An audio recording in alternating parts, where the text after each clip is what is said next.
Atención. Este podcast está dirigido a profesionales de la salud. Las opiniones contenidas en este son con fines informativos y no sustituyen diagnósticos médicos. La ciencia impulsando la hepatología.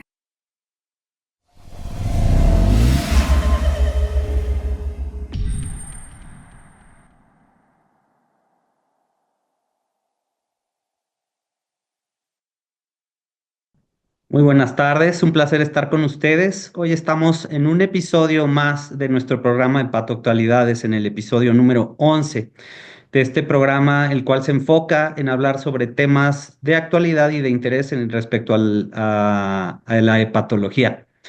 Como bien sabemos, la enfermedad hepática crónica es una entidad cada vez más prevalente en nuestro medio, en la práctica clínica habitual. Y en este aspecto, el diagnóstico y el manejo oportuno de esta enfermedad se basa habitualmente en una combinación de hallazgos clínicos, hallazgos de laboratorio y hallazgos de imagen, a la vez de procedimientos percutáneos y procedimientos intravasculares.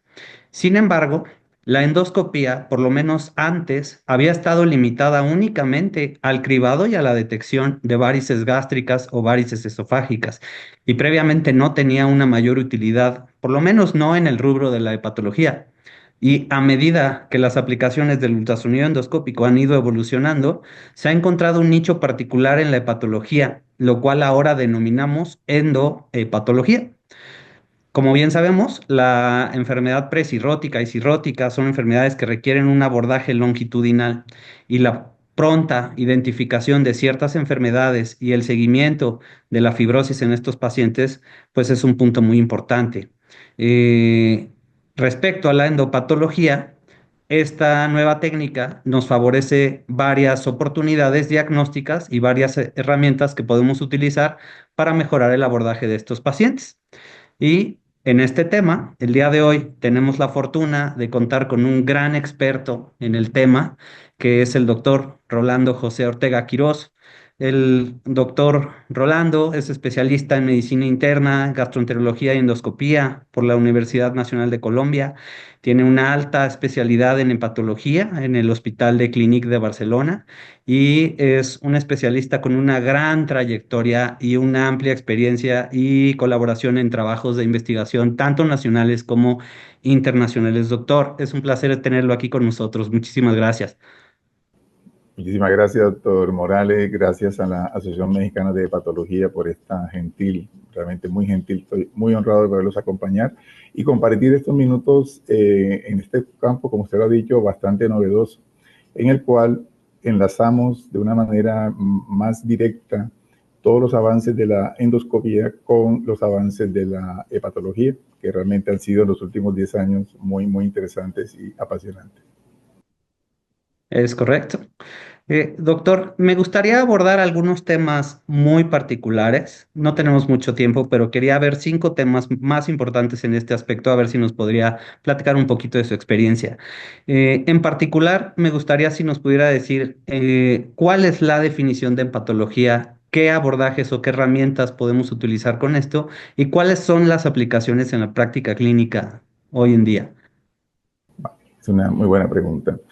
La endopatología es un área muy interesante porque combina toda la endoscopía avanzada, mínimamente invasiva, podríamos decir, de última generación, con la hepatología, que ya no es simplemente hepatología clínica, sino que tenemos ahora, usted lo ha dicho, una serie de herramientas no invasivas también de imágenes que nos permiten esa adecuada correlación. Y efectivamente, una de las ventajas de esta nueva tecnología es que nos permite evaluar enfermedades parenquimatosas, vasculares, y clásicamente, como usted lo ha mencionado, el tema de las varices, que ahora enfocamos más hacia las varices gástricas, y está la parte de la colangiopancreatografía endoscópica retrograda, que también ha sido muy clásica desde los años 70 y que en hepatología aplicamos mucho en colangitis esclerosante primaria, para manejo de las estenosis que son relevantes, y también para el manejo de las complicaciones de las estenosis post-trasplante, las anastomóticas y no anastomóticas. Pero, digamos, en el campo actual de la endopatología, el aspecto parenquimatoso y vascular es el más relevante. Entonces, en ese sentido, hay quizás 4 campos importantes en los cuales ha habido mayor priorización. en los estudios, en las investigaciones que son en el campo de la biopsia hepática. Es muy interesante porque con el tema del diagnóstico no invasivo todos pensamos que las biopsias van perdiendo cada día menos importancia y yo en mi centro ahora solicito más biopsias que antes. Ahora tenemos más dudas, tenemos más inquietudes con la elastografía con FibroScan. Entonces, claro, tenemos más enfermedades autoinmunes. Entonces, eso hace que la biopsia realmente sea muy importante y la biopsia es un procedimiento invasivo que siempre ha generado algo de resistencia tanto en los pacientes como en el grupo médico, y contar con elementos, digamos, mínimamente invasivos, quizás sea pues muy interesante. También tenemos el campo de la elastografía, que a mí se ha desarrollado realmente mucho. Los ecoendoscopistas tienen mucha experiencia con la elastografía en páncreas. De hecho, en mi centro, desde hace más de 10 años, se hace elastografía para pancreatitis crónica, tumores pancreáticos, y eso nos motivó también a mirar un poco el tema de la elastografía hepática, con muy pocos estudios, pero hace un mes en el Congreso Europeo de Endoscopia, muy sorprendente realmente, cómo la elastografía por ecoendoscopía probablemente nos va a solucionar mucho el tema de la elasticidad compleja para definir en el paciente obeso. Nosotros recordemos que la elastografía convencional transitoria, que es la que se basa en Babeno 6 y Babeno 7, tiene una limitante para diagnosticar la fibrosis y la hipertensión portal, de tal manera que cuando el MASLD, o sea, la esteatosis hepática, se asocia con obesidad, eso es un punto como bastante difícil. Ahora, sorprendentemente, los estudios muestran que en los pacientes con obesidad se puede hacer una muy buena evaluación bilobar y por lo menos 3 o 4 trabajos mostraron una alta correlación con la biopsia hepática en esos pacientes y con otras técnicas como la resonancia magnética en los casos en que la obesidad obviamente permite el diagnóstico. También tenemos obviamente el campo de las varices gástricas, que ha sido muy apasionante en los últimos años. Todo lo que hemos tenido oportunidad de manejar, esos sangrados catastróficos de varices gástricas y específicamente utilizar pegantes como el cianocrilato, que en mi país están autorizados desde hace muchos años, pero ahora por ecoendoscopía podemos hacer cianocrilato y podemos utilizar coils. Entonces eso nos permite que no solamente detengamos sangrado, sea mejor el control, menor el resangrado, sino que las complicaciones de embolizaciones que vemos hoy en día realmente son menores. Y finalmente, bueno, tal vez áreas novedosas que miraremos si tenemos tiempo en el diagnóstico de masas hepáticas, hepatocarcinoma. Hay estudios muy interesantes de radiofrecuencia por ecoendoscopía. O sea, como quien dice, en un paciente al introducir el ecoendoscopio podemos diagnosticar varices esofágicas, gástricas, gastropatía portal hipertensiva, mirar circulación colateral. De hecho, podemos manejar colaterales en pacientes con encefalopatía hepática. O sea, miramos el parenquima hepático, hacemos elastografía. O sea, es un campo muy interesante en el momento en que obviamente hay la indicación para ese tipo de procedimiento. Algo que, doctor, yo considero muy emocionante, por lo menos a mí me emociona en este aspecto, es que en un solo estudio puedes englobar múltiples análisis que son muy relevantes en cuanto al pronóstico y al abordaje a futuro del paciente. Vaya, puede ser en una misma endoscopía para hacer un abordaje varicial. Ahí mismo puedes tener una medición de gradiente de presión venosa portal, puedes tener una determinación de elastografía hepática por shear wave, y puedes tener una mejor caracterización de las varices gástricas. Ahora que mencionaba el tema del sangrado varicial gástrico, muchas veces hay que inyectarlas a ciegas. Y creo que el ultrasonido Doppler en ese aspecto pues nos permite identificar perfectamente bien el vaso para dar una terapéutica adecuada, ¿no? Más dirigidas, totalmente de acuerdo. O sea, precisamente, bueno, cuando uno entra y está con el paciente en la catástrofe del sangrado, además hay mucha sangre, las varices gástricas son catastróficas, o sea, el sangrado, y localizar, usted dice, perfecto, o sea, localizar la varice que está sangrando es realmente un gran problema. Para hacer prevención secundaria, bueno, ya es un poco más dirigido, prevención primaria, aún no tenemos una autorización precisa, pero para el tema del sangrado, poder ubicar la varice que probablemente está generando el problema, las nutrientes de esa varice, poder colocar los coil rápidamente, colocar menos cantidad de cianocrilato, que es una cosa muy interesante. O sea, utilizamos menos cantidad que cuando hacíamos la endoscopia dirigida, digamos, convencional, en las cuales las alicuotas de cianocrilato podían ser muy grandes y eso generaba realmente los problemas importantes de embolización. Entonces, sí, prender un Doppler, evaluar, la varice. Y no solo eso, sino que tenemos la porta al lado.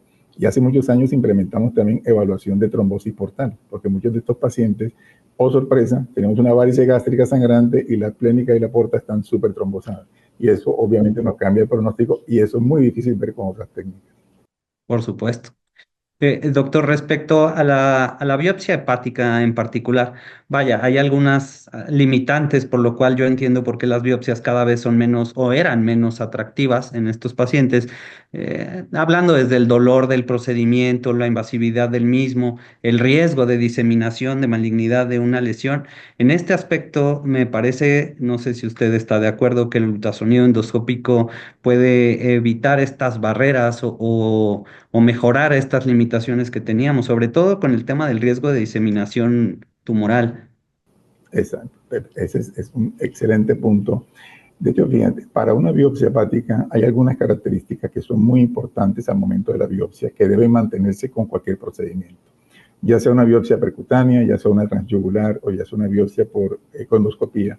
Es importante que el fragmento que se tome sea el más grande posible y las guías recomiendan al menos 20 milímetros y que haya más de 11 espacios porta. Pues la primera duda que teníamos con la endoscopía era qué tan buena era para cumplir este precepto. De hecho, las agujas que se utilizan ahora en mi equipo, las agujas 19 por aspiración, estas agujas son muy buenas para tomar ya no aspiración de células, citologías que hacíamos hace 8 años, sino que el equipo de condoscopistas es capaz de tomar un fragmento de tejido y el patólogo nos dice hay 2 espacios porta, 10 espacios porta, realmente es una biopsia y es lo más importante siempre en digamos, en el estudio. Hay un estudio muy bonito de Santiago de Compostela, doctor Lariño, con el que pude conversar hace un mes. Este estudio publicado en American Journal of Gastroenterology es un estudio muy interesante porque es prospectivo comparando la biopsia percutánea con Trucut, con una aguja de 16 versus la econdoscópica, y toman un buen fragmento. La positividad diagnóstica de esos pacientes fue cercana al 98%. O sea, realmente los fragmentos son muy buenos. Una parte muy importante es la recuperación. O sea, el tiempo de recuperación de una biopsia por econdoscopía es muy corto. Mientras que nosotros necesitamos tener 6 horas acostado del lado derecho de una biopsia percutánea, acá es 1 hora. Si no hay ninguna complicación, realmente es 1 hora y el paciente se va a su casa. La recuperación es muy rápida. La aceptación, la sedación creo que influye también mucho. La sedación, que bueno, que es muy positiva para la biopsia, aún tenemos algunas inquietudes con el tema de la medición de gradiente de presión portal, porque esto podría modificar un poco el valor final, pero en general es mucho más amigable para el paciente tomar una biopsia donde el paciente está dormido, se despierta y oh, ¿qué pasó aquí? Pues ya tenemos tu biopsia y le enviamos al patólogo. Claro, sí, por supuesto, digo, vaya, parece un área de oportunidad importante y por muchos puntos parece muy conveniente. Y un punto muy importante en el cual, vaya, se basan mucho de las tomas de decisiones de abordaje diagnóstico es la cuestión económica. En ese aspecto parecería que el estudio de ultrasonido endoscópico pudieras tener un costo más elevado, pero al hacer la suma del estudio de la elastografía hepática, más toma de biopsia, más determinación del varices y posibilidad de dar un abordaje, puede ser que al big picture la repercusión económica sea menor incluso de hacer todos estos procedimientos en diferentes sesiones, ¿no? Así es. De hecho, si yo tomara un paciente en mi país y lo voy a hacer en dólares, tengo un paciente en el cual voy a hacer por decir, alguna biopsia hepática, para no mencionar elastografía. Una biopsia en mi país vale alrededor de $500, más o menos el tema de la biopsia, patólogo, observación y estas cosas, si no hay ninguna complicación. Y luego tenemos una situación particular para medir gradientes de presión portal, gradiente de presión venosa, que es una medición indirecta, no como la endoscopía, que es directa. Esto nos vale más o menos un promedio de unos $3,000, $4,000. Y si sumamos la biopsia transyugular, pues obviamente eso va creciendo, creciendo, creciendo. En cambio, acá tenemos la posibilidad de, en un estudio que podría ser costoso, pero en nuestro país está en el plan de beneficios, en el plan de salud. De tal manera que una econdoscopía nos puede permitir, en un paciente en el cual yo tengo una sospecha de hipertensión portal y ya he evaluado y tiene unas varices, si quiero mirar el tema de la porta, bueno, todavía no tenemos los aditamentos para gradiente de presión portal, Pero si yo quiero utilizar toda esta tecnología, posiblemente va a ser menos costosa que emplear cada una de estas secuencias. También hay que tener en mente, obviamente, que Babeno 6 y Babeno 7 nos han ayudado muchísimo. Yo hago mucha rastreografía por FibroScan y clasificar al paciente con baja probabilidad de enfermedad crónica avanzada, con probabilidad de tener una enfermedad crónica avanzada por encima de 15, o tener hipertensión portal o baja probabilidad de hipertensión portal. Los puntos de corte los tenemos bien definidos, pero hay una zona gris. Es una zona gris. Nosotros implementamos elastografías clínicas hace un par de años y con la elastografía esplénica, esa zona gris la podemos reducir significativamente con unos puntos de corte. Ahora que tenemos la sonda de 100 Hz por encima de 50, es realmente muy bueno para definirlo. Pero fíjate todo lo que tenemos que hacer, sumar. Mientras que en este procedimiento, cuando obviamente hay una indicación, yo puedo aprovechar toda la infraestructura de endoscopía para en un paciente hacer toda la evaluación. Correcto. Tengo entendido que habría que, no sé, probablemente en el paciente que requiera una medición de gradiente venoso portal o requiera alguna determinación de biopsia hepática, esos son los casos en los cuales se podría aprovechar para hacer toda esta batería de estudios, ¿es correcto? Correcto. Fíjense que nos remiten muchos pacientes que tienen trombocitopenia, esplenomegalia, varices. Y estos pacientes tenemos que evaluar si es una hipertensión portal hepática.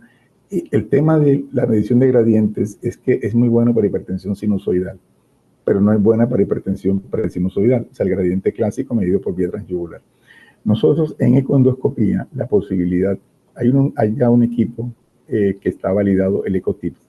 No lo tenemos en Colombia, estamos muy pendientes de recibirlo. Con ese equipo podemos hacer medición directa de la presión portal. La primera diferencia es que por vía transyugular nosotros vamos a la vena suprahepática derecha. Acá, por vía transgástrica, se va a la suprahepática izquierda o a la media. Pero con la misma aguja 25. Dice que para biopsia utilizamos 19. Para esta utilizamos una aguja 25. Vamos directamente después a las vena porta, en este caso la izquierda, que es más fácil, y se puede hacer las mediciones seriadas, se sacan los promedios, se mide el gradiente, y de esa manera, pues, realmente podemos tener un muy buen informe.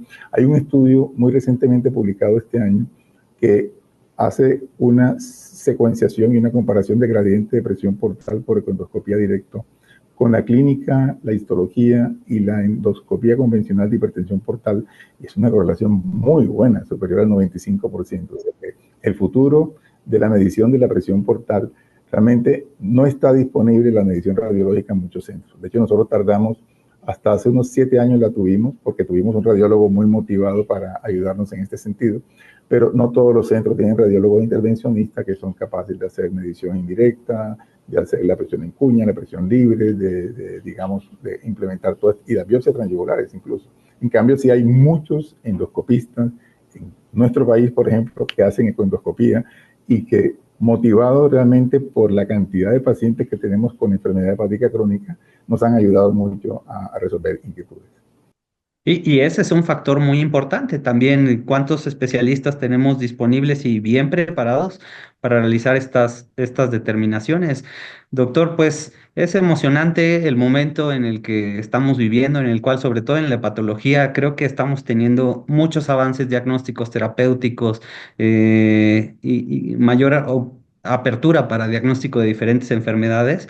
Y bueno, definitivamente creo que el nicho del ultrasonido endoscópico en el área de la patología es algo que tenemos que tener muy en cuenta y que va en crecimiento constante.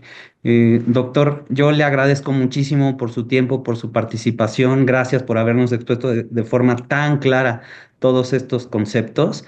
Y pues bueno, al público en general, les pido por favor que no se despeguen, por favor, de este canal, que vamos a continuar con diferentes temas muy variados respecto al ámbito de la hepatología, con participación de gente tan preparada como el doctor. Doctor, le agradezco muchísimo y bueno, pues estaremos seguro que en contacto cercano. Vale, perfecto. Muchísimas gracias y espero estar en julio en el Congreso Mexicano de Hepatología acompañándoles y compartiendo experiencias con ustedes. Será un placer. Claro que sí, con gusto. La Asociación Mexicana de Hepatología presentó La ciencia impulsando la hepatología.